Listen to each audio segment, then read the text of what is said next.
এভাবে রান্না করলে যে কখনো সবজি খেতে চায় না সেও খাবার বসে উঠতে চাইবে না। আসসালামু আলাইকুম, কেমন আছেন সবাই? চলে এলাম আবারও একটা রান্নার ভিডিও নিয়ে। তো আজকে রান্না করব ধুন্দুল আলু সিম দিয়ে ঝোল, মাছ দিয়ে ঝোল রান্না করব। প্রথমেই আমি কড়াইয়ে একটু তেল গরম করে নিয়ে তার ভিতরে দিয়ে দিয়েছিলাম পেঁয়াজটা একটু হালকা ব্রাউন কালার করে নিয়ে তার ভিতরে জিরা দিয়ে আমি বাগার দিয়ে দিলাম। আগের থেকে আমি তরকারিতে পরিমাণ মতো লবণ, হলুদ, আদা রসুন বাটা আর একটু ধনে গুঁড়া দিয়ে রাখছিলাম। তারপরে সব কিছু ভালোভাবে মিক্স করে নিয়ে খুব ভালোভাবে মিশিয়ে নেওয়ার পরে হালকা একটু পানি দেব, পানি দিয়ে ঢেকে দেব। কিছুক্ষণ ঢেকে দেওয়ার পরে আবার একটু নাড়াচাড়া করে দেব। দেখুন খুব সুন্দর একটা কালার চলে এসেছে। তারপরে আর এদিকে আমি মাছটা ভাজি করে নিচ্ছি।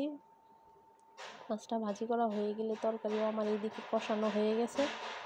এবার আমি মাছটা তরকারিতে ঢেলে দেব, দিয়ে আর একটু জাল করব, ভালোভাবে বলক দিয়ে নেব। বলক দিয়ে নেওয়ার পরে এই যে দেখুন আমার তরকারিটা রান্না করা হয়ে গেছে, কত সুন্দর হয়েছে দেখতে, খেতেও অনেক মজা হয়েছে।